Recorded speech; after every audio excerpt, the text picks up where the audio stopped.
भारत को स्वदेशी बनाने की लड़ाई लड़ने वाले 3700 से अधिक विदेशी कंपनियों की लूट से सावधान करने वाले और बिना दवा के स्वस्थ रहने के लिए जीवन विज्ञान को सिखाने वाले राजीव भाई ने 23 सालों में 12,000 से अधिक व्याख्यान देकर देशवासियों को जागरूक किया। राजीव भाई ने किसानों को समझाया कि किस तरह वे सस्ती खेती कर सकते हैं। विद्यार्थियों को समझाया कि किस तरह उनकी प्रतिभा विदेशी कंपनियों और विदेशों को समृद्ध बना रही है। आम आदमी का किस तरह शोषण हो रहा है, हम किस तरह फिर से गुलाम हो रहे हैं। हमारे 6 लाख से अधिक क्रांतिकारियों ने अपने प्राणों की बाजी लगाकर जिस भारत को आजाद कराया, उसी भारत को किस तरह आज के राजनेता और अधिकारी लूट रहे हैं। भारत को फिर से सोने की चिड़िया बनाने के लिए और शोषण विहित भारतीय व्यवस्था को स्थापित करने के लिए अपने प्राणों को न्यौछावर करने वाले राजीव भाई के व्याख्यानों को सुने और देश को स्वदेशी बनाने का संकल्प ले। अपने स्वास्थ्य से संबंधित किसी भी बीमारी के बारे में परामर्श करने के लिए इन नंबरों पर संपर्क करें। 8380027021 और 9822520113 या www.rajivdikshit.net इस वेबसाइट पर संपर्क कर सकते हैं। अगर आपको ये व्याख्यान अच्छे लग रहे हैं तो कृपया इनको जन जन तक पहुंचाने में मदद करें। वंदे मातरम। भाई राजीव दीक्षित द्वारा महर्षि वाग्भट के आयुर्वेदिक सूत्रों को 2007 में चेन्नई में प्रस्तुत किया गया। 8 दिन की इस व्याख्यान श्रृंखला को आप तक राजीव भाई के अनुज भाई प्रदीप दीक्षित द्वारा संचालित एवं सेवाग्राम वर्धा महाराष्ट्र स्थित राजीव दीक्षित मेमोरियल स्वदेशी उत्थान संस्था द्वारा प्रस्तुत किया जा रहा है। ये स्वास्थ्य व्याख्यान हमें देता है सृष्टि का आयुर्वेदिक निरोगी जीवन रहस्य। इस प्रथम स्वास्थ्य व्याख्यान में आपको निम्न विषयों की जानकारियां मिलेंगी। भारत के लोगों की स्वास्थ्य की वर्तमान स्थिति, महर्षि वाग्भट जी का जीवन परिचय, मिट्टी से बने बर्तनों का महत्व, एल्यूमीनियम के बर्तनों के उपयोग से बढ़ती बीमारियां। चेन्नई नगर के सभी सम्माननीय नागरिक बंधुओं, माताओं, बहनों, हमारी जो चिकित्सा और स्वास्थ्य का विषय है, इस पर बात करने की प्रेरणा मुझे पिछले 3-4 साल पहले हुई, जब मैंने भारत देश की सरकार के स्वास्थ्य मंत्री को एक पत्र लिखा था, ये जानने के लिए कि हमारे देश के लोगों की स्वास्थ्य की स्थिति क्या है। तो सरकार ने जो मुझको डाटा भेजा वो 1-2 पन्ने का नहीं था, वो काफी 600-700 पन्ने का मोटा सा एक पुलिंदा था। उसमें जो सेंसस की रिपोर्ट थी वो पूरी उन्होंने लिखी थी। वो पढ़कर मुझे बहुत परेशानी हो गई। परेशानी क्या हो गई कि उसमें उन्होंने बताया कि लगभग 112 करोड़ लोग इस देश में रहते हैं और 112 करोड़ लोगों में स्वस्थ लोगों की संख्या गिनती की 25 से 30 करोड़ है। बस 25 से 30 करोड़ लोग ऐसे हैं इस देश में जिनको स्वस्थ कहा जा सकता है। बाकी जितने भी लोग हैं सभी को कुछ न कुछ तकलीफें हैं। कि 5 करोड़ लोग इस देश में हैं जिनको डायबिटीज है, और विशेषज्ञ ये कहते हैं उस रिपोर्ट में कि अगर यही गति और रफ्तार से डायबिटीज बढ़ती गई तो अगले 2014 तक लगभग 10 से 12 करोड़ लोगों को ये होगी। फिर उस रिपोर्ट में उन्होंने कहा है कि 12 से 13 करोड़ लोग ऐसे हैं जिनको लंग्स इन्फेक्शन की भिन्न भिन्न बीमारियां हैं, जैसे दमा है, अस्थमा है, सांस फूलती है, ब्रोंकियल अस्थमा है, ट्यूबरकुलोसिस है, ऐसे 12-13 करोड़ लोग। फिर वो विशेषज्ञों की रिपोर्ट कहती है कि भारत में लगभग 15-16 करोड़ लोग हैं जिनको घुटनों का दर्द, कमर का दर्द, कंधे का दर्द, हड्डियों का दर्द, जिसको आप संधिवात कहते हैं सरल भाषा में, ये हड्डियों के जोड़ों के दर्द की बीमारियां हैं। फिर उसी रिपोर्ट में बताया गया है कि 9 से 10 करोड़ लोग हैं जिनको पेट का कुछ न कुछ तकलीफ है, जिनको पित्त की बीमारियों के द्वारा हम लोग अक्सर परिभाषित करते हैं। गैस बनना, एसिडिटी होना, अल्सर होना, पेप्टिक अल्सर होना, हाइपर एसिडिटी होना वगैरह वगैरह। और ये सब मैं पढ़ता गया और एक जगह लिखा हुआ था रिपोर्ट में, बहुत परेशान करने वाली बात, कि 20 से 22 करोड़ लोग हैं जिनको आंखों की कुछ ना कुछ बीमारी है। या तो कम दिखता है या बिल्कुल नहीं दिखता, रात में नहीं दिखता, दिन में दिखता है तो रंग का अंतर पता नहीं चलता। हम लोग अंग्रेजी में उनको नाइट ब्लाइंडनेस या कलर ब्लाइंडनेस या ग्लूकोमा जैसी बीमारियों से परिभाषित करते हैं। और ये पढ़ते पढ़ते मैं परेशान होता गया। अंत में रिपोर्ट के आखिरी हिस्से में सरकार की तरफ से ये बताया गया था कि ये सब बीमारियां तो हैं और सरकार इनके लिए क्या क्या प्रयास कर रही है। फिर ये पूरी रिपोर्ट पढ़ने के बाद और एक हिस्सा है रिपोर्ट का कि भारत की सरकार कहती है कि विभिन्न बीमारियों का इलाज करने के लिए इस देश में जो डॉक्टरों की संख्या है, जो रजिस्टर्ड हैं, वो 23 लाख हैं। एमबीबीएस, एमडी, एमएस, बीएएमएस माने आयुर्वेद के और प्लस बीएचएमएस होम्योपैथी के, तीनों विधाओं के। अब 23 लाख डॉक्टर और लगभग 70 से 75 करोड़ मरीज, या बल्कि 80 करोड़ मरीज। फिर मैंने एक दूसरा पत्र लिखा और मैंने स्वास्थ्य मंत्री को यह कहा कि ये डॉक्टरों की संख्या तो पर्याप्त नहीं है। तो मंत्री के यहां से पत्र आ गया कि भारत की सरकार और राज्य की सरकारों ने अब तक जितने डॉक्टर्स बनाए हैं, इनको बनाने में करीब 10 लाख करोड़ से ज्यादा का खर्च हो चुका है। अगर ये संख्या हम दुगनी करें तो 20 लाख करोड़ रुपए हमें चाहिए। सरकार के पास इतना धन उपलब्ध नहीं है। फिर मैंने भारत सरकार को याद दिलाया कि भारत सरकार ने एक अंतर्राष्ट्रीय समझौता किया हुआ है जिसमें कई देश शामिल हैं, और वो समझौते का टाइटल है 2014 तक सभी स्वस्थ। तो 2014 तक कैसे होने वाला है? मुझे नहीं लगता कि कोई होने की संभावना है। और सरकार स्वीकार करती है कि जिस गति से सरकार काम कर रही है, अगर सभी हिंदुस्तानियों को स्वास्थ्य दिया जाए, चिकित्सा दी जाए, तो कम से कम 350 साल लगेंगे। अब मेरी एक जो दुख की बात है मन की, वो ये कि 350 साल में जनसंख्या अगर जो बढ़ रही है उसको जोड़ दिया इसमें, तो किसी को भी स्वास्थ्य कभी भी उपलब्ध नहीं हो सकेगा। जब ये जानकारी मुझे आई तो मैं बहुत परेशान हुआ और मैंने सोचा कि ये तो बड़ी गंभीर स्थिति है। सबको स्वास्थ्य मिलना सरकार के बूते का और सरकार के दम पर, और चिकित्सा जो चल रही है इस देश में उसके दम पर तो संभव नहीं है। कोई और रास्ता ढूंढना पड़ेगा। अब दूसरा रास्ता ढूंढने के लिए मैंने भारत देश के कई बड़े चिकित्सकों से बात करना शुरू किया।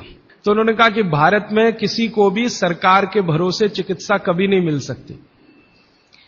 अगर कोई व्यक्ति चाहे तो अपनी चिकित्सा स्वयं करे, तभी रास्ता खुलेगा, और कोई रास्ता नहीं। पिछले 60 वर्षों में आजादी के बाद आप सब जानते हैं, सरकार भी मानती है इस बात को, कि जितना विकास हुआ है एलोपैथी चिकित्सा का, जितने डॉक्टर बढ़े हैं, जितनी दवाएं बढ़ी हैं, जितने हॉस्पिटल्स बढ़े हैं, जितनी सुविधाएं बढ़ी हैं, उतनी बीमारियां कई गुना गति से बढ़ गई। अब न हॉस्पिटल पर्याप्त हैं, न डॉक्टर पर्याप्त हैं। आप अक्सर आए दिन अखबारों में समाचार पढ़ते होंगे, टीवी पर देखते होंगे कि लोगों को बिना इलाज के मर जाना पड़ता है, बिना दवा के मर जाना पड़ता है। हॉस्पिटल के बाहर बेचारे पड़े रहते हैं और डॉक्टर कहते हैं कि उनके ऊपर काम का इतना बोझा है कि वो सभी पेशेंट को अटेंड नहीं कर सकते। ये दोनों तरफ की बातें समझने के बाद मुझे वैद्य हार्डीकर जी की बात समझ में आई कि सब लोग अपनी चिकित्सा करने लगे हैं तो रास्ता खुलता है सभी के स्वस्थ होने का। तो मैंने पूछा कि क्या यह संभव है कि हर आदमी अपनी चिकित्सा खुद कर ले, तो डॉक्टर की क्या जरूरत है? तो उन्होंने कहा है कि डॉक्टर क्या करता है, आपसे कुछ बातें पूछेगा, आपको भूख लगती है कि नहीं, प्यास लगती है कि नहीं, नींद आती है कि नहीं, खाना अच्छा लग रहा है कि नहीं, वगैरह वगैरह, और ये सब आप उसको बताएंगे। ये सब बताने के बाद वो अपना कंक्लूजन आपको बताएगा कि आपको फलाना रोग हुआ है या आपको ऐसी तकलीफ हुई है। मतलब क्या है, डॉक्टर ने जो कुछ बताया आपके कहने पर, वो कोई भगवान तो नहीं है, ऐसा डॉक्टर तो कहीं नहीं है कि जो आप कुछ भी ना कहो और बता दे कि आपको ऐसा है। शायद 250-300 साल पहले रहे होंगे ऐसे कुछ चिकित्सक जो नाड़ी देखते ही बात करते थे कि आपने 10 दिन पहले ये खाया। ऐसे वैद्य रहे हैं इस देश में जो 1 मिनट आपकी नाड़ी पकड़ लें तो बता देंगे कि कल क्या खाया, 2 दिन पहले क्या खाया, 4 दिन पहले क्या खाया, 10 दिन पहले क्या खाया। आप जो बताते हैं डॉक्टर उस पर से अपना तय करता है, लेकिन उसमें भी वो पक्का नहीं होता। एलोपैथी चिकित्सा में तो सिद्धांत ही है trial and error, trial and error, trial and error. माने कोशिश करो और गलतियां करो, कोशिश करो और गलतियां करो, कोशिश करो, माने तीर चलाओ, लगे तो ठीक, नहीं तो तुक्का। फिर मैंने ये बात कंफर्म करने के लिए एलोपैथी के कई बड़े डॉक्टरों से बात की, बहुत बड़े बड़े डॉक्टरों से बात की, दिल्ली में, मुंबई में। वो कहते हैं कि देखो बात तो सही है, लेकिन हम इसको जाहिर में नहीं कह सकते, माने आप जैसे लोगों के सामने नहीं कह सकते कि हम सब ट्रायल एंड एरर पे काम करते हैं, हम सब तीर चलाते हैं, लग जाए तो ठीक है, नहीं तो तुक्का है। माने आपका जो इलाज किया जाता है वो एक कुछ एजम्पशंस के आधार पर है, कंफर्म कुछ भी नहीं है उसमें। काम कर गया तो ठीक है, नहीं तो आप तो मर ही जाएंगे। डॉक्टर कहेगा मैंने तो बहुत कोशिश की, अब मैं क्या कर सकता हूं, और आप चुपचाप अपने पेशेंट की डेड बॉडी लेके वहां से चले आएंगे। मैं आपको एक बहुत गंभीर बात कहना चाहता हूं। हिंदुस्तान के एलोपैथी चिकित्सा के शीर्षस्थ डॉक्टर जो इस देश में हैं, उनकी एक संस्था है। वो संस्था की एक कॉन्फ्रेंस में मैं चला गया था गलती से। कुछ कहना नहीं, रिएक्ट नहीं करना, बस सुनना, हम देखो क्या बातें करते हैं। तो उस कॉन्फ्रेंस में 3 दिन में बैठा रहा दिल्ली में। जो बातें होती हैं वो आपको सुना दी जाए तो आप किसी भी एलोपैथी चिकित्सक के पास नहीं जाएंगे। वो बिल्कुल इस तरह से बातें करते हैं जैसे कोई कसाई बकरे को काटने से पहले बात करता है। ऐसी स्थिति इस देश में आ गई है। फिर 3 दिन सुनने के बाद मैं परेशान हो गया, तो मैंने वो डॉक्टर से कहा मैं जाना चाहता हूं। उसने कहा अब तुम समझ गए हम लोग क्या हैं। तो मैंने कहा ये आपने मुझे समझाया क्यों? तो उन्होंने कहा तुम एक काम कर सकते हो जो हम नहीं कर सकते, कि ये बातें दूसरों को समझा दो। ऐसी स्थिति है। उसमें जो सबसे गंभीर बात हुई थी वो मैं आपको एक वाक्य में कहना चाहता हूं। वो ये कहते थे, सभी डॉक्टर एक दूसरे से सहमत होते हुए, कि 250 वर्षों में एलोपैथी चिकित्सा ने एक ही काम किया है, दर्द से लड़ने का, बस, इसके अलावा कुछ नहीं। 250 वर्षों में एलोपैथी चिकित्सा ने एक ही रिसर्च किया है, एक ही काम किया है, एक ही शोध किया है, वो दर्द से लड़ने का, इसके आगे कुछ नहीं है। और ये बात मैं बहुत घंटों घंटों सोचता रहा, तब जाकर मुझे मन में प्रेरणा हुई कि मुझे तो भारत के लोगों को कुछ और बताने की जरूरत है। कि अब मेरे समझ में आया, आयुर्वेद एक ऐसी चिकित्सा पद्धति है जिसमें महान महान लोगों ने, चरक ऋषि, सुश्रुत ऋषि, बागभट्ट ऋषि, निघंटु ऋषि, पाराशर ऋषि, ये सब महान महान लोगों ने एक बात कॉमन कही है, और वो ये कही है कि जो व्यक्ति मरीज होता है वो सबसे अच्छा डॉक्टर हो सकता है, क्योंकि उसको अपने दुख और तकलीफ का जितनी गहराई से महसूस हो सकता है वो किसी भी डॉक्टर को नहीं होता। जो अपने दुख तकलीफ को गहराई से महसूस कर सकता है वो चिकित्सा भी कर सकता है, बस उसको कुछ ज्ञान की जरूरत है। और कुछ ज्ञान, ज्यादा नहीं, थोड़ा सा ज्ञान अगर उसके जीवन में है तो वो कहते हैं कि वो हर तरह की बीमारी से लड़ सकता है और दूसरों को मदद कर सकता है। और आयुर्वेद के जितने बड़े पंडित हैं वो भी मानते हैं इस बात को। वो ये कहते हैं कि आयुर्वेद का 85% हिस्सा, ये बात मैं आप सबको बहुत विनम्रता पूर्वक लेकिन गंभीरता से कह रहा हूं, इसको आप कभी भूलिएगा मत। आपके जीवन के स्वास्थ्य और चिकित्सा का 85% हिस्सा इतना सरल और आसान है कि आप स्वयं उसे कर सकते। मात्र 15% हिस्सा ऐसा है जिसमें आपको किसी विशेषज्ञ की मदद की जरूरत पड़ सकती है, मात्र 15%। और आपको मैं एक आगे की बात कहता हूं कि ये जो 15% हिस्सा है आपकी जिंदगी का जिसमें आपको विशेषज्ञ की जरूरत पड़ती है, ये हिस्से में सबसे कम बीमारियां हैं। माने जहां आपको विशेषज्ञ की आवश्यकता पड़े आपके जीवन में, वो बीमारियों की संख्या सबसे कम है, और जहां विशेषज्ञ की जरूरत नहीं है आपको अपने जीवन में, वो बीमारियां सबसे ज्यादा हैं। इसका माने कि हम 85% तो डॉक्टर हो ही सकते हैं। कंक्लूजन इस बात का यह है। अब आप अगर 85% से और बेहतर डॉक्टर होना चाहते हैं तो भागवत ऋषि कहते हैं कि अपने शरीर को थोड़ा जान लीजिए बस। और वो दूसरी महत्व की बात कहते हैं कि अपने भोजन को पहचान लीजिए। शरीर को जान लीजिए, भोजन को पहचान लीजिए, तो वो कहते हैं आप 100% डॉक्टर हो सकते हैं। शरीर को जान लीजिए मतलब शरीर के क्या क्या अंग हैं, अंगों के क्या क्या उपांग हैं, हृदय है तो कहां है, लीवर है तो कहां है, किडनी है तो कहां है। अब तो एक चार्ट आता है कैलेंडर जैसा, मेरी आपको विनती है कि खरीद के एक टांग लीजिए अपने घर में, आपको भी मदद करेगा, आपके बच्चों को भी मदद करेगा। मैं इस विषय पर ज्यादा नहीं जाना चाहता क्योंकि ये उपलब्ध है आपके सामने। अब उसमें आगे उन्होंने एक सूत्र लिखा है संस्कृत में कि शरीर को जानना अगर है तो ठीक है, इसको जरा और समझिएगा। शरीर को जानना है तो ठीक है, लेकिन भोजन को पहचानना सबसे ज्यादा जरूरी, कि जिसने भोजन को पहचान लिया उसको जिंदगी में कभी भी किसी चिकित्सक की जरूरत तो नहीं पड़ेगी। अब भोजन को पहचान लिया माने रसोई घर को पहचान लिया, सीधी सी बात है। और भागवत जी कहते हैं कि जीवन की सबसे बड़ी खोज अगर कोई है तो वो रसोई घर है। और वो कहते हैं कि सबसे बड़ा विज्ञान अगर कोई है तो ये रसोई घर का विज्ञान है। वो ये कहते हैं कि इससे बड़ी खोज पूरी दुनिया में हुई नहीं और अगले हजारों साल होगी नहीं। इतनी गहरी बात वो कहकर चले गए यहां से। और मैं अपने अनुभव से और आप खुद अपने अनुभव से ये बात कह सकते हैं कि दुनिया में भोजन और रसोई पर सबसे ज्यादा रिसर्च अगर कहीं हुई तो भारत में हुई, और अगले हजारों साल भी होगी तो भारत में ही होगी। क्यों? दूसरे देशों में भोजन ही नहीं है, रिसर्च क्या करेंगे? हो भोजन तब तो रिसर्च करें। आप में से बहुत सारे लोग यूरोप गए होंगे, अमेरिका गए होंगे, आप देखिए भोजन क्या है उनके पास, ले दे के एक पाव रोटी और डबल रोटी। अब वो आलू से खा लो या प्याज से खा लो, प्याज से खा लो कि आलू से खा लो, उसको बीच में काट के प्याज भर लो या प्याज बगल में रख के खा लो, उसको पिज्जा कह दो, बर्गर कह दो, हॉट डॉग कह दो, कोल्ड डॉग कह दो, वो प्रिपरेशन तो एक ही है ना।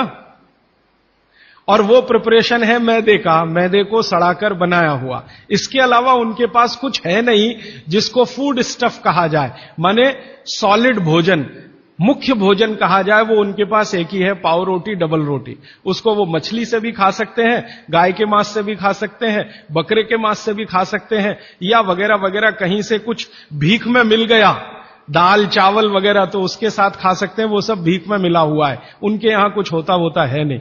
मैं आपको एक छोटी सी जानकारी देना चाहता हूं। एक बार एक विदेशी व्यक्ति से मेरा झगड़ा हो गया, एक जर्मनी का व्यक्ति था, उससे झगड़ा हो गया। झगड़ा कुछ इस बात का था कि भारत महान है कि जर्मनी महान है। वो कहते हैं हम श्रेष्ठ हैं, दुनिया में हमसे बड़ा कोई नहीं, हम सर्वश्रेष्ठ हैं वगैरह वगैरह। हिटलर भी यही कहता था। तो उसकी महानता की हवा निकालने के लिए मैंने उससे कुछ सवाल कर लिए तो परेशान हो गया, लेकिन जर्मनी की असलियत सामने आ गई। मैंने उसको पूछा तुम्हारे देश में क्या होता है? गन्ना होता है, गन्ना, शुगर केन? तो उसने कहा नहीं होता। आम होता है? आम नहीं होता। केला होता है? नहीं होता। चीकू होता है? नहीं होता। संतरा होता है? नहीं होता। मौसम्मी होती है? नहीं होती। वो बहुत परेशान हो गया तो कहने लगा देखिए मिस्टर राजीव दीक्षित, कोई भी मीठी चीज मेरे देश में नहीं होती। अब बात आगे करिए। कोई भी मीठी चीज मेरे देश में नहीं होती। एक वाक्य में उसने खत्म कर दिया। फिर मैंने कहा अच्छा चलो मीठी चीज नहीं, कड़वी चीज पूछते हैं। मेथी होती है? मेथी? मेथी तो मीठी नहीं है। तो मेथी होती है? उसने कहा नहीं होती। पालक होता है? नहीं होता। चुकंदर होता है? नहीं होता। फिर थोड़ी देर में परेशान हो गया, कहने लगा हरे पत्ते की कोई चीज मेरे देश में नहीं होती। तो मैंने कहा फिर होता क्या है? तो उसने कहा दो ही चीजें हैं, एक तो आलू होता है और एक प्याज होती है। तो आलू को प्याज में मिला के खा लो या प्याज को आलू में मिला के खा लो, और कुछ नहीं होता। फिर मैंने उसको गिनाना शुरू किया कि देखो भारत में क्या क्या होता है, मीठी चीजों में क्या क्या होता है, खट्टी चीजों में क्या क्या होता है, तीखी चीजों में क्या क्या होता है, कसैली या कड़वी चीजें क्या क्या है। 6 रस है ना, षड रस की बात कही जाती है। 6 रस में मैंने गिनाना शुरू किया तो वो कहता है कि यार इसमें तो एक एनसाइक्लोपीडिया लिख जाएगा। मैंने कहा यस, भारत में इतना ही होता है। और मैंने उसको जब ये कहा कि ये हर गांव में होता है, तब तो वो बहुत परेशान हो गए। 7,32,000 गांव हैं, हर गांव में ये सब होता है। माने किसी गांव को दूसरे पर निर्भर रहने की जरूरत नहीं है, नमक को छोड़कर। तब उसने कहा कि सच में इंडिया इज ग्रेट। ये ग्रेटनेस है अपने देश की। हमको अगर ये समझ में आती है तो बागभट्ट जी की बातें हमको बहुत अच्छे से समझ में आएंगी। मैं बागभट्ट जी के बारे में एक दो जानकारी और देकर विषय पर आना चाहता हूं, ये भूमिका के रूप में कह रहा हूं। बागभट्ट जी भारत देश के उन महान ऋषियों में गिने जाते हैं जिन्होंने चरक से भी ज्यादा काम किया। अब तक हमने बार बार चरक का नाम सुना है, चरक चरक चरक। बागभट्ट जी चरक के शिष्य थे और चरक ने जितने साल काम किया उससे 1.5 गुना ज्यादा काम बागभट्ट जी का है। चरक जी के जाने के बाद चरक ने जो सूत्र लिखे हैं, जो उनकी खोज है, रिसर्च है, चरक संहिता जो पूरा का पूरा शास्त्र है, उसके एक एक सूत्र को प्रमाणित करने का काम बागभट्ट जी ने किया। प्रमाणित करने का मतलब ऑब्जर्वेशन करना, फिर जैसा रिजल्ट है वैसा ही प्राप्त करना। जैसे चरक ऋषि ने कहा ये खाने से ये होता है, मान लो उन्होंने एक स्टेटमेंट कर दिया कि ये वस्तु खाने से ये होता है। बागभट्ट जी ने उसको प्रमाणित करने में 25 साल लगा दिए, 20 साल लगा दिए, 30 साल लगा दिए, और जब तक देख नहीं लिया तब तक उसको लोगों को कहने लायक नहीं माना। हमारे आयुर्वेद चिकित्सा शास्त्र के जो विशेषज्ञ हैं वो ये मानते हैं कि चरक जो थे महापंडित थे, बहुत ऊंचे स्थान के व्यक्ति थे, लेकिन बागभट्ट जी थे वो साधारण आदमियों के चिकित्सक थे। इसका मतलब क्या है? इसका मतलब यह है कि चरक ने जो बातें बहुत गहराई से और गूढ़ शब्दों में कही हैं, बागभट्ट जी ने उनको बहुत सरल करके साधारण लोगों की समझ में आए वैसा प्रस्तुतिकरण कर दिया है। बागभट्ट जी की ये 2 पुस्तकें अष्टांग हृदयम और अष्टांग संग्रहम पढ़ने के बाद मुझे लगा कि मैंने चरक को पढ़ लिया, सुश्रुत को पढ़ लिया, निघंटू को पढ़ लिया, सबको पढ़ लिया, क्योंकि उन्होंने सबका निचोड़ डाल दिया उसमें। और वो ये कहते हैं कि अब मैंने जो तैयार कर दिया है अष्टांग हृदयम या अष्टांग संग्रहम, ये आम आदमी के लिए है। वो चाहे तो इसका पालन करे और अपने जीवन में मेरी तरह से सुखी और निरोगी रहे। बागभट्ट जी 135 वर्ष तक जिंदा रहे और उनके शिष्य बताते हैं कि उन्होंने इच्छा मृत्यु को धारण किया। माने उनकी इच्छा हो गई थी कि अब बहुत दिन जिंदा रहने से कोई फायदा नहीं है, तो मृत्यु को वरण किया। ऐसे पंडित आदमी, इतनी कमांड अपने शरीर पर। और वो ये कहते हैं जब मृत्यु को जा रहे थे तो उनके शिष्य कह रहे थे कि परेशान हम हो जाएंगे, आप चले जाएंगे। उनका कोई परेशानी नहीं है, ये शरीर छोड़ूंगा दूसरा धारण करूंगा,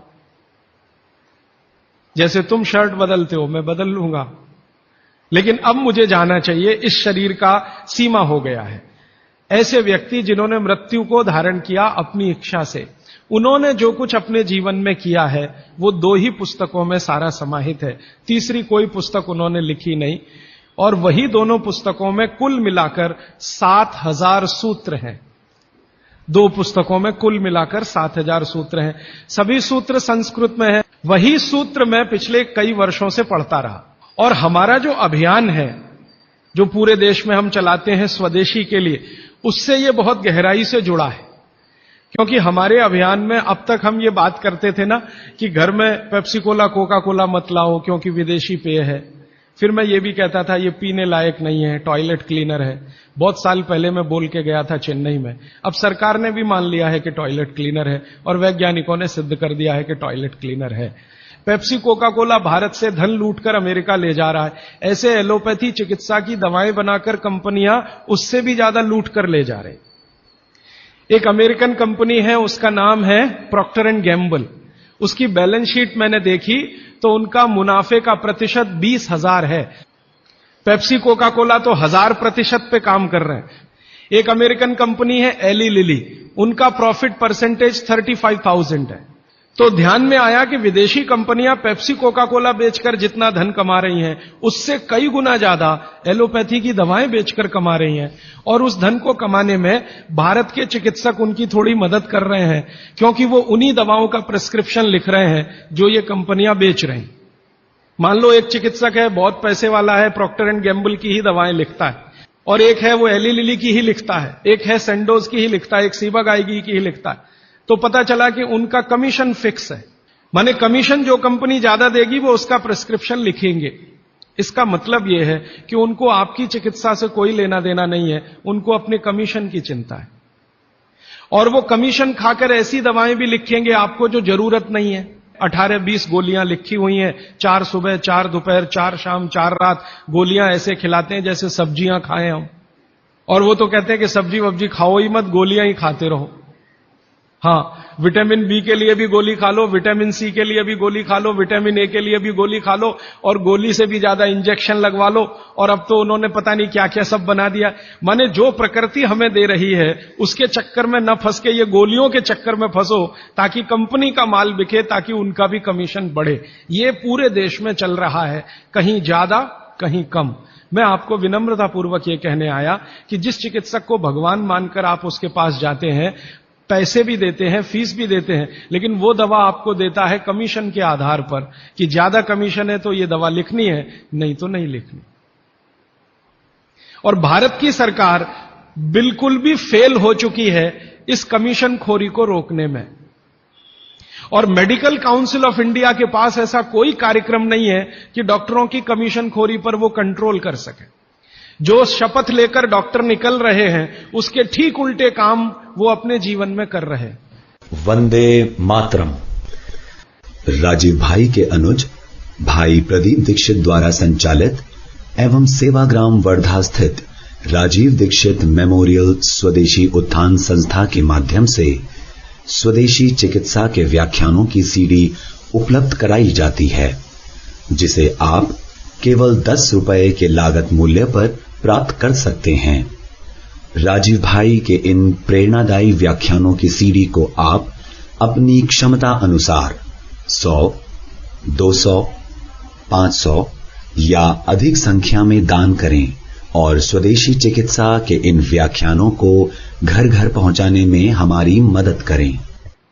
तो ये सब बातों को ध्यान में रखकर मुझे ऐसा लगा कि भागवत जी की बात जो वो कहते हैं कि 85% जो जीवन की चिकित्सा है वो हर व्यक्ति स्वयं कर सकता है, 15% के हिस्से में विशेषज्ञ की जरूरत है। और वो जानने के लिए 5-6 साल जो काम किया मैंने, उसमें से कुछ सूत्र मैंने निकाले। तो मैं तो आपको 50 तो कम से कम बताने ही वाला हूं, क्योंकि अगले 5-6 दिन मेरे पास समय है। लेकिन उन 50 में जो 15 हैं वो सबसे महत्वपूर्ण हैं। उसमें से पहला सूत्र मैं बात शुरू करता हूं। मैंने पिछले कुछ वर्षों में काम करते करते ये सूत्रों को किताब में भी लिख डाला है। मैंने किताब बना दी है, भागवत संहिता जो है, माने भागवत जी की अष्टांग हृदयम और अष्टांग संग्रम, इनके सूत्रों को कलेक्ट करके सेलेक्ट करके 3 भाग में एक पुस्तक बनाई है। पार्ट 1, पार्ट 2, पार्ट 3, अष्टांग हृदयम, भाग 1, भाग 2, भाग 3। मूल लेखक भागवत जी हैं। मैंने सिर्फ सिलेक्शन किया है और सिलेक्शन के साथ आज के हिसाब से उसको थोड़ा विश्लेषित किया है। जैसे मैं एक उदाहरण दूं तो आपको मेरी बात समझ में आए। एक सूत्र उन्होंने लिखा कि भोजन को बनाते समय, इसको माताएं बहनें सब बहुत ध्यान से सुने, पुरुष भी सुने तो अच्छा है। भोजन को बनाते समय पवन का स्पर्श और सूर्य का प्रकाश अगर नहीं मिला, किसको? भोजन को, वो भोजन कभी नहीं करना। क्यों? ये भोजन नहीं, विष है। कहना क्या चाहते हैं वो? और आज के हिसाब से विश्लेषण करें, सन 2007 के हिसाब से विश्लेषण करें। अब तक मैंने जो बोला वो भागवत जी का हिस्सा था, अब जो वो बोल रहा हूं वो मेरा हिस्सा है। भागवत जी कह रहे हैं कि प्रेशर कुकर का भोजन ना करें, क्योंकि प्रेशर कुकर एक ऐसी तकनीक है जिसमें भोजन बनाते समय ना तो सूर्य का प्रकाश जा सकता है, ना पवन का स्पर्श उसको मिलेगा। फिर मैंने वैज्ञानिकों से बात की कि ये प्रेशर कुकर का भोजन विष है, ऐसा भागवत जी कहते हैं, आपका क्या कहना है? तो हमारे देश में CDRI नाम की एक बड़ी लेबोरेटरी है, सेंट्रल ड्रग रिसर्च इंस्टीट्यूट। वहां के 2 साइंटिस्टों ने कहा कि यार काम तो हमने करके देखा है, बात सही है भागवत जी। मैं कहता हूं ये टीवी पे बोलो, तो उन्होंने कहा ये प्रेशर कुकर कंपनियां गर्दन काट देंगी हमारी, तुम चाहो तो बोलो। मैंने कहा आपकी रिसर्च क्या कहती है? वो ये कहते हैं कि ये जो प्रेशर कुकर है ज्यादा से ज्यादा या 99% एल्यूमिनियम के बने हुए हैं, और वो ये कहते हैं कि भोजन रखने और बनाने का सबसे खराब मेटल अगर कोई है तो एल्यूमिनियम ही है। 18 साल का रिसर्च ये कहता है कि अगर इस एल्यूमिनियम के प्रेशर कुकर का खाना बार बार आप खाते जाओ तो गारंटी है कि आपको diabetes, asthma, TB, arthritis, bronchitis भी होने की पूरी संभावना है और सबसे ज्यादा टीबी होने की संभावना है। तो उन्होंने कहा 48 बीमारियों को हम डिटेक्ट कर चुके हैं जो प्रेशर कुकर के खाने से ही होती हैं। और उन्होंने कहा सबका जीवन कम होता है और जीवन की शक्ति कम होती है, प्रतिकारक शक्ति कम होती है और रोग बहुत जल्दी उनको आते हैं। मैंने ये तय किया कि पता करो कि ये एल्यूमिनियम कब से आया। तो पता चला 100-125 साल पहले आया कि अंग्रेजों की सरकार का जो पहला नोटिफिकेशन आया एल्यूमिनियम के बर्तन बनाने का, वो जेल के कैदियों के लिए ही आया। और उनका यह तय हुआ था कि जेल के कैदियों को एल्यूमिनियम के बर्तनों में ही भोजन दिया जाए, क्योंकि ये सब भारत के क्रांतिकारी हैं और अंग्रेजों को इन्हें मारना है। उस जमाने में आप जानते हैं जेल में कोई भी होता था तो वो क्रांतिकारी होता था। भगत सिंह हो या उधम सिंह, चंद्रशेखर हो या अशफाक उल्लाह, राजेंद्र नाथ लाहिड़ी हो या ठाकुर रोशन सिंह, ये सब तो क्रांतिकारी थे जो जेलों में जाया करते थे अंग्रेजों के जमाने। इनको जानबूझकर एल्यूमिनियम के बर्तन में ही खाना देना है ताकि ये जल्दी मरे या मरने की स्थिति में आ जाए। तो समझबूझकर अंग्रेजों की सरकार ने एल्यूमिनियम के बर्तन इस देश में इंट्रोड्यूस किए। अब परिणाम क्या हुआ? अंग्रेज तो चले गए, लेकिन जेलों में आज भी ये नियम चल रहा है कि भोजन एल्यूमिनियम के बर्तनों में ही दिया जाएगा। और अब मुश्किल ये हो गई है कि वो जेलों से हमारे घर में आ गया और हमारे घरों से ज्यादा गरीबों के घर में आ गया। ज्यादा गरीब लोगों के भोजन तो सारे एल्यूमिनियम के बर्तनों में ही बन रहे हैं और वो बेचारे बिना जाने बूझे ट्यूबरकुलोसिस और अस्थमा जैसी बीमारियों के शिकार हो रहे हैं। मैंने उदाहरण के लिए आपको समझा दिया कि प्रेशर कुकर का भोजन नहीं करना क्योंकि ये जहर है। एक और चीज है अपने घर में, रेफ्रिजरेटर। और एक तीसरी चीज है अपने घर में, माइक्रोवेव ओवन। इसमें भी सूर्य का प्रकाश नहीं जा सकता, पवन का स्पर्श नहीं हो सकता। मतलब सीधा सा ये है कि आधुनिक तकनीकी से बनी हुई चीजें जो हमारे घरों में आई हैं पिछले 15-20 वर्षों में, भागवत जी के अनुसार इनमें रखा हुआ पकाया हुआ भोजन विष है, तो ना करें। आप कहेंगे जी हम तो करेंगे, हम तो छोड़ नहीं सकते प्रेशर कुकर को, हम तो छोड़ नहीं सकते रेफ्रिजरेटर को, हम तो छोड़ नहीं सकते माइक्रोवेव ओवन को, क्योंकि इसमें भोजन से समय बचता है। तो मैं उनसे पूछता हूं ठीक है समय बचता है, तो बचे हुए समय का क्या करती हैं? तो ज्यादातर माताओं बहनों का उत्तर है सास भी कभी बहू देखते हैं। और फिर मैं जब उनको समझाता हूं कि ये जो आपने आधा घंटा या 1 घंटा समय बचाया भोजन पकाने में, ये आपका घंटों घंटों हॉस्पिटल में खराब कराएगा, तब नेट रिजल्ट क्या? वही 0 का 0। प्रेशर कुकर एक ऐसी टेक्नोलॉजी है जो खाने को जल्दी पकाती है, ये है सीधा सा मतलब। अब खाने को जल्दी पकाने के लिए ये प्रेशर कुकर क्या करता है? जो भोजन आपने उसमें अंदर रखा है पकने के लिए, उस पर और जो पानी डाला है आपने भोजन पकाने के लिए उस पर अतिरिक्त दबाव डालता है। ये है प्रेशर। प्रेशर माने दबाव। और ये अतिरिक्त दबाव कहां से आता है? प्रेशर कुकर में आपने दाल डाली, ऊपर से पानी डाला, थोड़ा हल्दी मसाले डालकर बंद करके रख दिया। अब उसमें वो एक सीटी लगा दी। वो सीटी लगाई, यही सबसे खतरनाक चीज है पूरे प्रेशर कुकर के। सीटी लगाते ही क्या करता है? नीचे से गर्म और ऊपर से भाप का दबाव। किस पर? दाल पर, चावल पर, सब्जी पर। ये दबाव डाल के होता क्या है? एक दाल को तोड़कर 2 टुकड़े, जिसको द्विदल कहते हैं, जैन समाज के लोग तुरंत समझ में आ जाएंगे, द्विदल। तो ये दाल जो है ना फट जाती है, वो दाल दरक जाती है और पानी इतना गर्म होता है तो उबल जाती है, पकती नहीं है, उबलती है। पकना और उबलने में अंतर है। उबल गई है और उसका सॉफ्टनेस बढ़ गई है, तो आपने खा लिया तो आपने कहा पकी हुई दाल खा ली। माफ करिए, दाल पकी हुई नहीं है। पकी हुई दाल का आयुर्वेद में एक सिद्धांत है कि जिस वस्तु को खेत में पकने में जितना ज्यादा समय लगता है, भोजन रूप में पकने में भी उसको ज्यादा समय लगता है। तो आप जानते हैं अरहर की दाल को खेत में पकने में कम से कम 7 से 8 महीने लगता है। क्यों? अरहर की दाल में जो कुछ भी है, जिसको आप न्यूट्रिएंट के रूप में जानते हैं, माइक्रो न्यूट्रिएंट के रूप में जानते हैं, खेत की मिट्टी में कैल्शियम है, खेत की मिट्टी में आयरन है, खेत की मिट्टी में सिलिकॉन है, कोबाल्ट है, जिप्टन है, जोरोन है, ये सब माइक्रो न्यूट्रिएंट्स खेत की मिट्टी में है। ये पौधे की जड़ में आते हैं, जड़ से तने में आते हैं, तने से फल में आते हैं। इस पूरी क्रिया में बहुत समय लगता है, तो इसलिए दाल को पकने में समय लगता है। आप दाल क्यों खाना चाहते हैं? आप दाल खाना चाहते हैं प्रोटीन के लिए। प्रोटीन कहां से आएगा? ये जो माइक्रो न्यूट्रिएंट्स का कलेक्शन दाल में इकट्ठा है, इनके टूट जाने पर, बिखर जाने पर, तो वो बिखरने और टूटने में उसको देरी लगने वाली है, क्योंकि आने में देरी लगी है। और प्रकृति का दूसरा नियम है कि जिन चीजों को पकने में, बड़ा होने में ज्यादा समय लगा है, उनको डिसॉल्व होने में भी ज्यादा समय लगेगा। और दाल जब डिसॉल्व होगी तब उसके प्रोटीन्स आपको मिलेंगे भोजन में। इसीलिए आप दाल खा रहे हैं, ताकि आपको प्रोटीन की कमी पूरी हो। कुछ विटामिन्स आपको चाहिए, कुछ प्रोटीन्स आपको चाहिए, कुछ और दूसरे अंश आपको चाहिए। तो आयुर्वेद का नियम बिल्कुल सीधा है कि दाल ज्यादा देर में पकी है तो घर में भी ज्यादा देर में पके। अब मेरे समझ में आया कि हमारे पुराने लोग जो बुजुर्ग थे वो कितने बड़े वैज्ञानिक थे।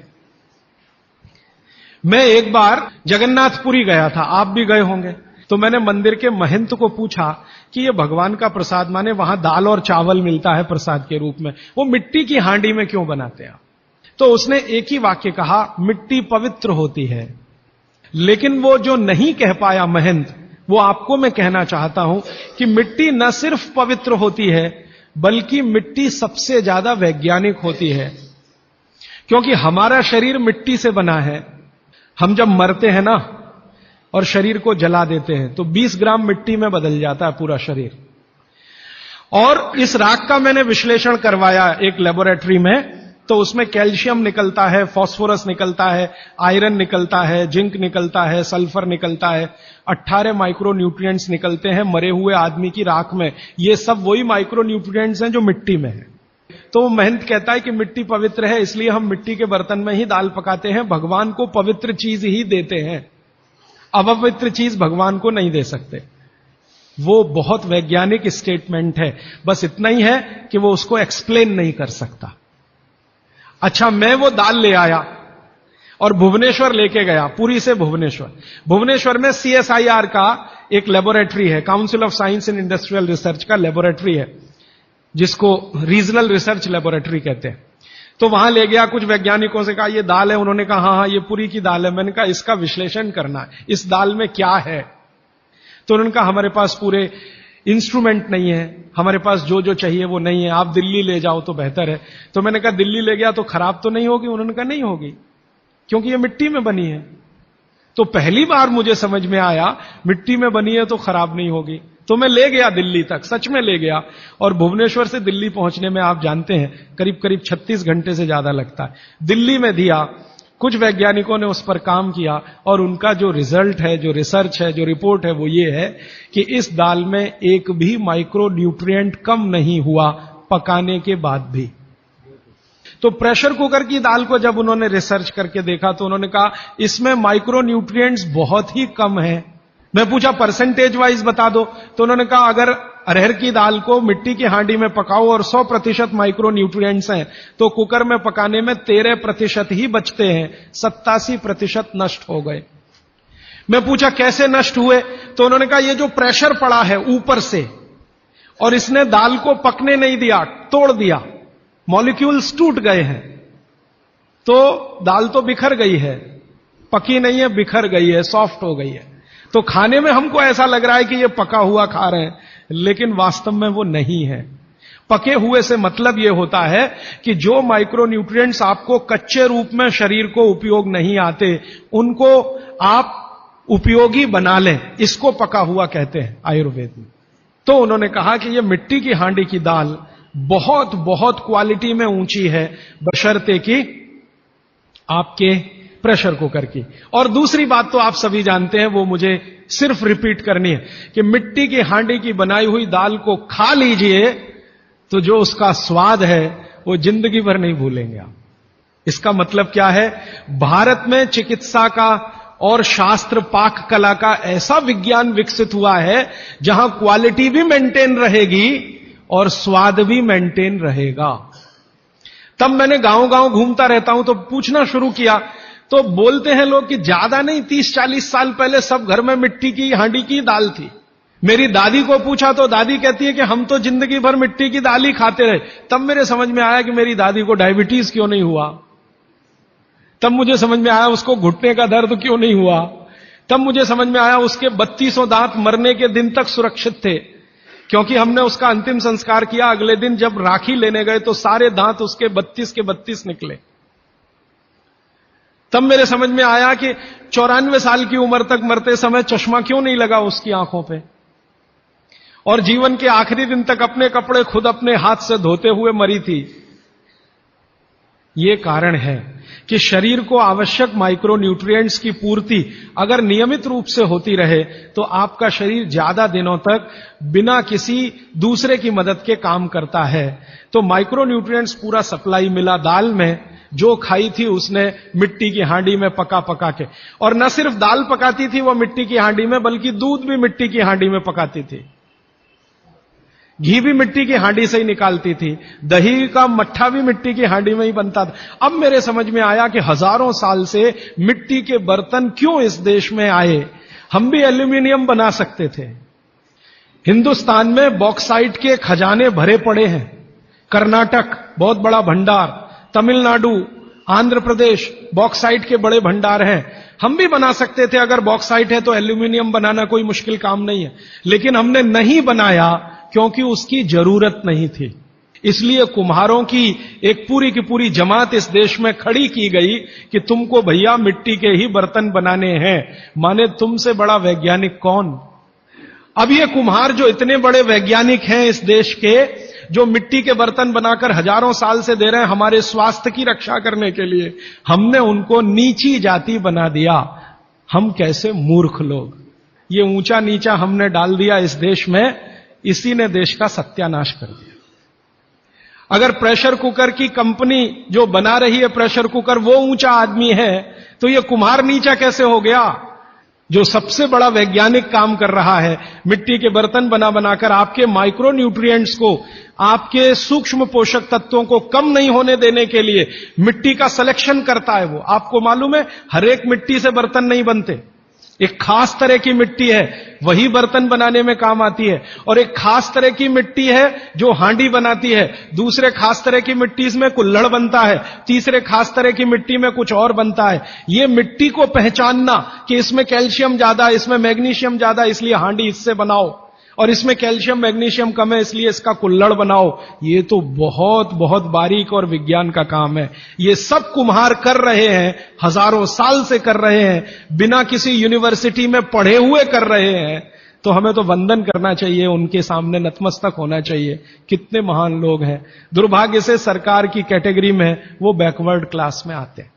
और सबसे मजे की बात कि ये हांडी जब खत्म होगी, माने इसकी लाइफ पूरी हो जाएगी, तो ये हांडी फिर मिट्टी में मिल जाएगी और फिर वही मिट्टी से हांडी बन जाएगी। दुनिया में ऐसी कोई वस्तु नहीं है। प्रेशर कुकर के बारे में तो नहीं कह सकते आप, बायोडिग्रेडेबल है। तो आप भी कर लीजिए ये काम, प्रेशर कुकर निकालिए, मिट्टी की हांडी ले आइए। तो आप कहेंगे जी दाल देर में पकेगी, सिद्धांत ही वही है दाल का, तो जो देर में खेत में पकी है वो देर में घर में भी पकेगी। आप कहें जी मिट्टी की हांडी के बाद अगर कोई चीज है, तो हमारे यहां एक मेटल बनता है जिसको आप लोग कहते हैं एलॉय है, कांसा। तीसरा सबसे अच्छा माना जाता है पीतल। अब ये कांसे और पीतल में भी हमने काम कर लिया कि अरहर की दाल को कांसे के बर्तन में पकाएं तो उसके सिर्फ 3% माइक्रोन्यूट्रिएंट कम होते हैं, 97% मेंटेन रहते हैं। पीतल के भगोने में पकाएं तो 7% कम होते हैं, 93% बचे रहते हैं। लेकिन प्रेशर कुकर में बनाएं तो सिर्फ 7% बचते हैं, बाकी खत्म होते हैं। अब आप तय कर लीजिए, आपको लाइफ में क्वालिटी चाहिए तो आपको मिट्टी की हांडी की तरफ ही जाना पड़ेगा, माने भारत की तरफ वापस लौटना पड़ेगा, इंडिया से। अभी हम हैं इंडिया में, जो बनाया अंग्रेजों ने या बना दिया अमरीकियों ने, इस इंडिया से निकल के भारत की यात्रा करनी पड़ेगी। और मैंने पिछले 1-2 वर्षों में ये बातें गांव-गांव में कहना शुरू किया है, तो इसका परिणाम पता है क्या, कि कुम्हारों की इज्जत बढ़ गई है गांव में। और मैं मानता हूं कि मेरे व्याख्यान की अगर कोई सार्थकता है तो वो ये कि कुम्हारों की इज्जत इतनी बढ़ जाए कि वो पंडितों के बराबर आ जाएं, क्योंकि वो किसी से नीचे नहीं है, क्योंकि वो किसी से छोटे नहीं है। और मजे की बात कि वो हांडी बना के आपको 20-25 रुपए में ही दे रहे हैं, प्रेशर कुकर तो 250-300 रुपए का है। मैं होम्योपैथी की भी चिकित्सा करता हूं, तो बहुत सारे पेशेंट मुझे फोन करते हैं, राजीव भाई ये। तो मैंने कुछ पेशेंट को खास कर कहा कि देखो भैया, आपको मैं कोई दवा नहीं दूंगा। तो कहने लगे फिर बीमारी कैसे ठीक होगी? मैंने कहा एक ही काम करो, मिट्टी की दाल खाना शुरू करो, मिट्टी की हांडी में रखी हुई दाल खाना शुरू करो, चावल खाना है तो मिट्टी की हांडी का। कहने लगे राजीव भाई कौन करेगा ये सब? मैंने कहा आपकी बीवी करेगी या आप करोगे? अगर जिंदगी चाहिए तो झक मार के आप करोगे, नहीं तो अमेरिका जाओ, कनाडा जाओ, जर्मनी जाओ, लाखों रुपए खर्च करो, फिर भी झक मार के वापस आओ। तो मेरे पास कुछ डायबिटीज के क्रोनिक पेशेंट हैं, बहुत क्रोनिक, जिनका शुगर यूनिट 480 के ऊपर है, ऐसे 100 से ज्यादा पेशेंट। वो 8 से 9 महीना हो गया नियमित रूप से मिट्टी की दाल और मिट्टी का चावल, माने हांडी की दाल और हांडी का चावल, हांडी की खिचड़ी नियमित रूप से खा रहे हैं। और अब तो उन्होंने मिट्टी का तवा भी ले आया अपने घर में रोटी बनाने के लिए। बाजरे की रोटी बहुत अच्छी बनती है इस मिट्टी के तवे पे, तो रोटी भी उसी की खा रहे हैं। 8 महीने के बाद सबका शुगर टेस्ट किया है तो 480 यूनिट वाला अभी 180 यूनिट पे है, बिना किसी मेडिसिन के, बिना किसी इंजेक्शन के, बिना किसी टॉनिक के। और होम्योपैथी की कोई दवा नहीं दी मैंने उनको। कुछ लोगों को ज्यादा परेशान थे, दवा भी दो, उनको प्लेसिबो दे दिया। प्लेसिबो समझते हैं? खाली गोली, दवा नहीं डाली। तो पेशेंट को लग रहा है कि मैं दवा खा रहा हूं, दवा खा के अच्छा हो रहा हूं। मुझे मालूम है कि वो कोई दवा नहीं है, वो प्लेसिबो है, वो अच्छा हो रहा है उस मिट्टी की दाल खा के, मिट्टी का चावल खा के, मिट्टी की खिचड़ी खा के। रिजल्ट ये है। तब मैंने मान लिया कि बाघभट्ट सच में महान आदमी थे। ये एक सूत्र पूरा होता है, 8:30 का समय हो गया है। आगे कल दूसरा सूत्र, तीसरा, ऐसे कर करके जो सबसे जरूरी 15 है वो पहले बताऊंगा और उसके आगे बढ़ता जाए। आभार, धन्यवाद। वंदे मातरम। राजू भाई द्वारा बताई गई विधियों के आधार पर हमारी ट्रस्ट की ओर से देश भर में निशुल्क स्वदेशी चिकित्सा के शिविरों का आयोजन हो रहा है, जिसमें आप हाई बीपी एवं लो बीपी यानी रक्तचाप, बवासीर यानी पाइल्स, कॉन्स्टिपेशन यानी कब्जियत, एसिडिटी, मोटापा, आर्थराइटिस, हृदय रोग, मधुमेह जैसी असाध्य बीमारियों पर निशुल्क परामर्श ले सकते हैं। हमारे विशेषज्ञों के निर्देशन में किए गए चिकित्सा परामर्श से काफी रोगियों को लाभ हो रहा है। आप अपने शहर या गांव में इस तरह के शिविरों का आयोजन करवा सकते हैं या आसपास होने वाले शिविरों में भाग ले सकते हैं। वंदे मातरम। राजू भाई के अधूरे सपनों और कार्यों को पूरा करने के लिए महाराष्ट्र स्थित राजू भाई की कर्मभूमि सेवाग्राम वर्धा में 23 एकड़ क्षेत्र को स्वदेशी ग्राम का रूप दिया जा रहा है। स्वदेशी चिकित्सा के अंतर्गत पाइल्स यानी बवासीर, कॉन्स्टिपेशन यानी कब्जियत, मधुमेह यानी डायबिटीज, मोटापा, आर्थराइटिस और हृदय संबंधी रोग, ऐसे गंभीर रोगों का आयुर्वेदिक पद्धति से उपचार एवं शोध कार्य किया जाएगा। इसके अलावा स्वदेशी ग्राम में गोबर, गौमूत्र के उपयोग से स्वदेशी कृषि भी सिखाई जाएगी। इसके साथ स्वदेशी ग्राम में निम्न विषयों पर शोध एवं प्रशिक्षण कार्य भी होंगे, जैसे पंचगव्य उत्पादों का निर्माण, प्रशिक्षण, स्वदेशी उत्पादों की उपलब्धता और प्रशिक्षण, स्वदेशी ज्ञान विज्ञान के प्रचार प्रसार के लिए केंद्र की स्थापना, स्वदेशी शिक्षा के अंतर्गत रोजगार परक शिक्षा और गुरुकुल प्रणाली से राजू भाई द्वारा निर्धारित पाठ्यक्रम से शिक्षा का प्रयोग, अपने स्वास्थ्य से संबंधित किसी भी बीमारी के बारे में परामर्श करने के लिए इन नंबरों पर संपर्क करें। 8380027021 और 98225220 113 या www.rajivdixit.net इस वेबसाइट पर संपर्क कर सकते हैं। अगर आपको ये व्याख्यान अच्छे लग रहे हैं तो कृपया इनको जन जन तक पहुंचाने में मदद करें।